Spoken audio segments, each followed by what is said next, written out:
Hello students, heating effect of electric current. Heating effect of electric current में हम देख रहे हैं कि जो बैटरी होती है, कभी कभी जैसे सेल है ना, सोर्स ऑफ द एनर्जी है। तो कभी कभी हम देखते हैं जब हम उसको लेते हैं तो वो थोड़ा गर्म हो जाती है। सेल है, बैटरियां हैं, वो थोड़ी गर्म हो जाती है। ऐसा क्यों होता है? तो हम इसका रीजन देखेंगे कि देखो, वी नो दैट बैटरी और cell is source of electric energy. कि बैटरी और जो सेल्स हैं जो इलेक्ट्रिकल एनर्जी के सोर्स हैं। अब the chemical reaction within cell, जो केमिकल रिएक्शन सेल्स के अंदर जो होती है, तो the potential difference between the two terminal, उसमें दो टर्मिनल्स के बीच क्या आ जाता है? पोटेंशियल डिफरेंस आ जाता है। तो that sets the electron in motion to flow, जिससे क्या हो जाता है? इलेक्ट्रॉन्स का जो मोशन है ना, जो फ्लो है वो होने लग जाता है। अब बात करें कि the current through a resistor और system of resistor connected to the, जो करंट है रेजिस्टर जो गुजरता है किसी सिस्टम ऑफ द रेजिस्टर में, तो कनेक्टेड टू द बैटरी। तो किससे हो जाता है? वो बैटरी से कनेक्टेड हो जाता है। तो बैटरी से रेजिस्टर को हम कनेक्ट करते हैं। तो we have also seen in section 12.2 that maintain the current, कि करंट को कैसे मेंटेन करते हैं हम रेजिस्टेंस लगा के, वो भी हमने देखा था। A source of to keep expending the energy, कि भाई किसी की जो एनर्जी है उसको बढ़ाने के लिए हम क्या करते हैं? जैसे उसमें ज्यादा रेजिस्टेंस लगा देते हैं। तो वेयर डज दिस एनर्जी गो? भाई जो एनर्जी हम देते हैं किसी वायर को, तो वो एनर्जी चली कहाँ जाती है ना। अब बात करें a part of a source of energy in maintaining current, जो करंट को मेंटेन करने में जो सोर्स ऑफ एनर्जी काम आती है, कंज्यूम्ड होती है, वो इनटू द यूजफुल वर्क, है ना। जो एनर्जी किस में करने में, भाई एनर्जी का ये है कि एनर्जी को ना तो हम डिस्ट्रॉय कर सकते हैं ना फॉर्मेशन कर सकते हैं, बल्कि एनर्जी की एक फॉर्म को दूसरी फॉर्म में हम कन्वर्ट कर सकते हैं। तो अकॉर्डिंग टू द, बात करें एनर्जी कंजर्वेशन रूल के तहत, तो बात करें तो consume into the useful work, उसको हम क्या करते हैं? जैसे यूजफुल वर्क, जैसे जो एनर्जी है, इलेक्ट्रिक जो एनर्जी है वो मैकेनिकल एनर्जी में चेंज हो जाती है। जैसे लाइट है, लाइट को हम जो पंखे में लगाते हैं, तो जो इलेक्ट्रिक एनर्जी है वो मैकेनिकल एनर्जी में चेंज हो जाती है, और पंखे जो क्या होता है? चलने लग जाता है। अब बात करें rest of the source of the energy, जो और एनर्जी की सोर्स की बात करें, तो may be expended in heat to raise the temperature. उनमें क्या होता है? जैसे हीटर है, हीटर के अंदर अपन इलेक्ट्रिसिटी देते हैं। जब इलेक्ट्रिसिटी वायरों में जाती है तो वायर में क्या होते हैं? वायर गर्म होने लग जाते हैं, उनका टेम्परेचर बढ़ने लग जाता है ना। तो हीटिंग इफेक्ट क्या करते हैं? देते हैं। तो वी ऑफन ऑब्जर्व इन और एवरीडे लाइफ, तो हम हमारी एवरीडे की लाइफ में देखते हैं। फॉर एग्जांपल कि an electric fan becomes warm, electric fan भी क्या हो जाते हैं? कभी कभी जब ज्यादा चलते हैं तो वो क्या हो जाते हैं? गर्म हो जाते हैं। Used to continuously for longer time, जब ज्यादा टाइम तक चलते हैं वो गर्म हो जाते हैं। तो हम बात करें ऑन द अदर साइड कि जो गर्म होना उनका, है ना, जैसे बात करें, we often observe this in our everyday life. Example, electric fan become warm if used continuously. तो on the other hand हम देखेंगे if electric circuit is purely resistive, अगर इलेक्ट्रिक सर्किट में रेसिस्टिव है purely, that is configuration of the resistor only connected to a battery, means हम बात करें कि इस कंडीशन में मान लिया कि हमने कि बैटरी को डायरेक्टली बैटरी से डायरेक्टली रेजिस्टर को हमने लगा रखा है, तो सोर्स ऑफ जो energy continuously gas dissipated entirely from of the heat. जैसे कि हम बात करें, ये हमारी बैटरी है ना, ये हमारी, ठीक है, इस तरीके से ये हमारी बैटरी है, और इससे मैंने रेजिस्टेंस लगा दिया, ये रेजिस्टेंस है, ये वायर लगा दिया, ठीक है। तो मैंने पूरा प्योरली रेजिस्टेंस, जब इसमें अपन बैटरी से जो करंट देंगे इसमें, तो वो करंट किस में है? जो करंट जो एनर्जी है वो किस में चेंज हो जाएगी? वो हीटिंग इफेक्ट में चेंज हो जाएगी, और ये जो वायर है क्या हो जाएंगे? गर्म हो जाएंगे, है ना, और हीट देने लगेंगे।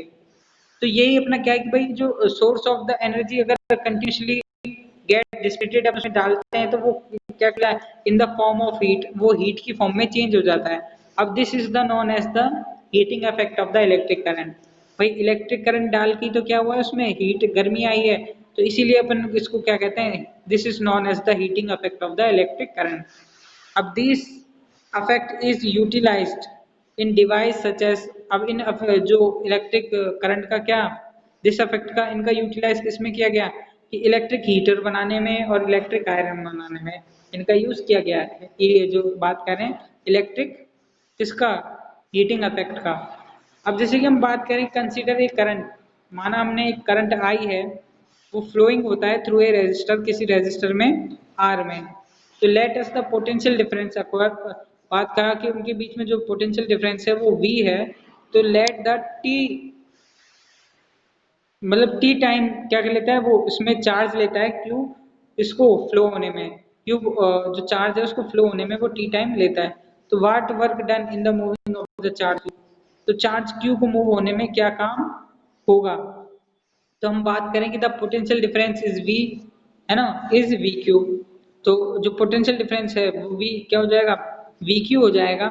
And therefore the source of the supply energy is equal to the V Q in time. तो वी क्यू इन टाइम जो कन्वर्ट हो जाता है and has the power put it to the circuit by the sources. तो जो circuit में power जाएगी वो जाएगी हमारी, जैसे बात करें ये देखिए, जैसे P equal to V upon Q upon T, ठीक है। जब मल्टीपल क्यू अपॉन टी क्या होता है, क्यू अपॉन टी की बात करें, जैसे एक पर्टिकुलर समय में, एकांक समय में जो करंट का जो चार्ज का फ्लो होता है उसे करंट कहते हैं। तो P equal to V I, तो P इक्वल जो बात करें P equal to V multiply by Q upon T, है ना। तो एक फार्मूला अपना ये निकल के आता है। और एक फार्मूला ये कि और the energy supply to the circuit, उसमें एनर्जी सप्लाई करते हैं but the source in time, किसी सोर्स इन टाइम में, जैसे P मल्टीप्लाई बाय टी। तो जैसे मल्टीप्लाई करें, है ना, कि P मल्टीप्लाई बाय टी, जैसे इस P को T से मल्टीप्लाई कर दिया, ठीक है।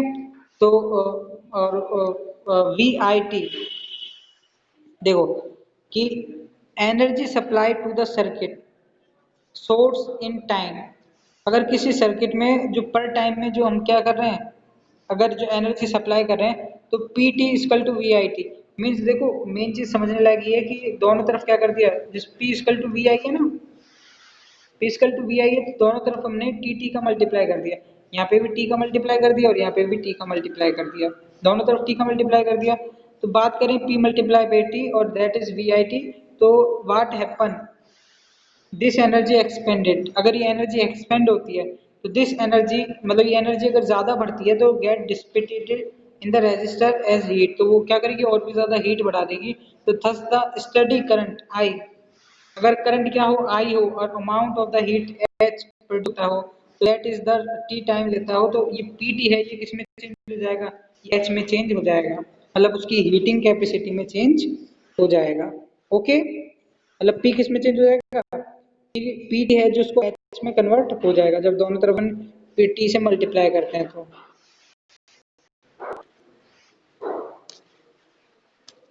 अब देखो कुछ न्यूमेरिकल पे डिपेंडेंट,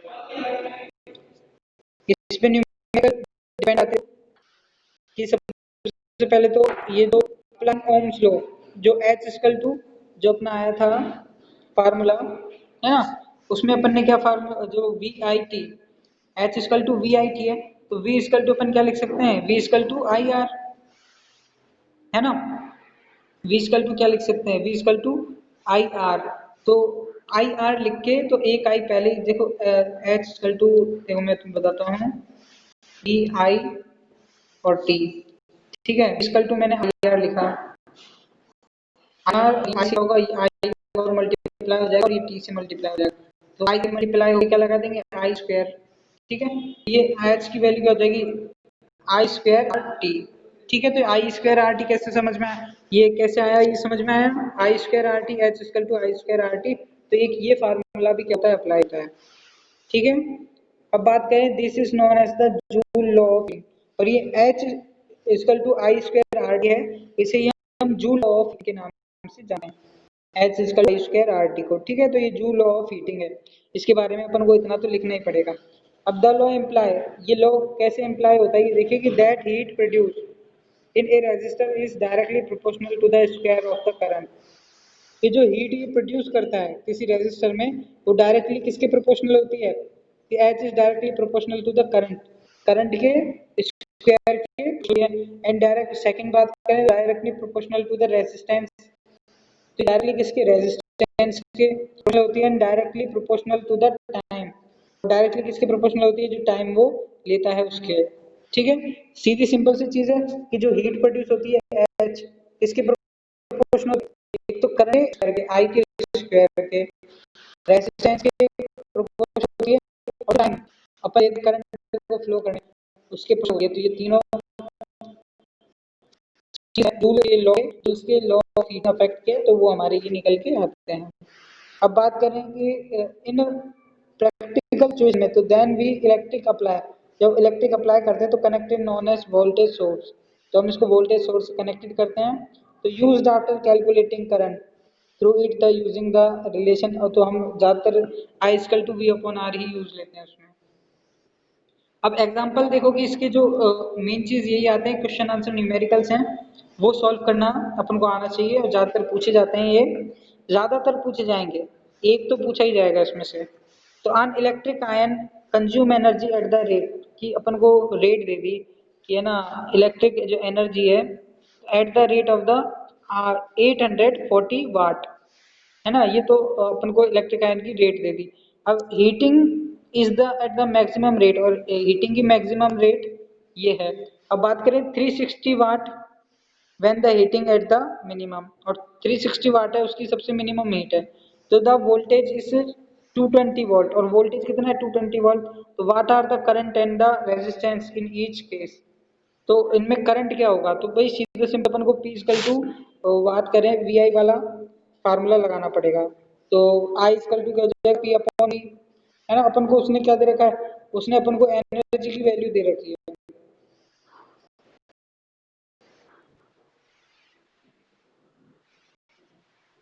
पावर, है ना, एनर्जी मीन्स पावर। अब देखो कि वैन हीटिंग, जब मैक्सिमम हीटिंग करता है, when heating is at the maximum rate, जब मैक्सिमम रेट में होती है, तो I equal to P upon V, भाई पी मीन्स पावर तो है अपने पास, तो आई इक्वल टू पी, इसकी पावर है कितनी 840 वाट अपॉन, तो 220 वोल्ट से जब मल्टीप्लाई किया तो उसमें करंट आ गया अपना 3.82 एम्पियर का करंट।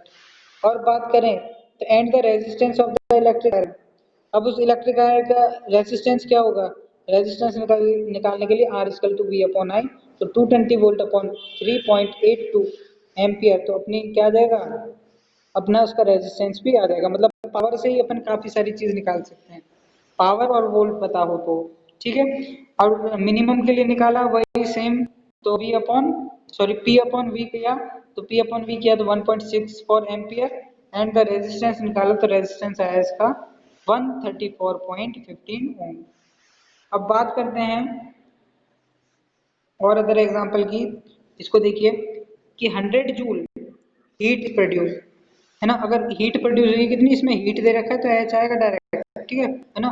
तो 100 जूल अगर हीट प्रोड्यूस होती है ईच सेकंड में इन ए फॉर रेजिस्टेंस, 4 रेजिस्टेंस में, है ना, 4 ओम रेजिस्टेंस में, तो फाइंड द पोटेंशियल डिफरेंस निकालना है। तो भाई सीधा सिंपल एच इक्वल टू क्या था, वी आई, है ना, या तो वी आई टी, ये फार्मूला, ठीक है, जैसे कि अपन को एस रखा है और ई रखा है ना, अपन को पास आई आई पता करना है ना, तो आई वैल्यू से भाई, अब इसमें वही वाला आई की वैल्यू पता करना है, तो आई की वैल्यू होनी चाहिए, तो आई की वैल्यू पता करने के लिए अपन को सबसे पहले, और वोल्ट भी नहीं है अपने पास, तो ये फार्मूला तो लगेगा नहीं, तो अपन को फार्मूला यूज करना पड़ेगा I equal to H equal to I square R T.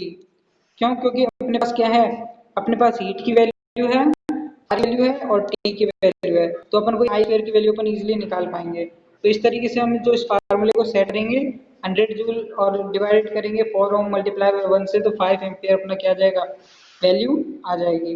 तो thus the potential difference across the resistor volt, अब हम पोटेंशियल डिफरेंस निकालेंगे, तो पोटेंशियल डिफरेंस आ जाएगा V equal to I R, और I की वैल्यू 5 एम्पियर और ओम की वैल्यू जो रेजिस्टेंस की वैल्यू 4 ओम, तो 20 वोल्ट क्या आ जाएगा इसमें पोटेंशियल डिफरेंस आ जाएगा। ओके, फिर इसके बाद आता है अपना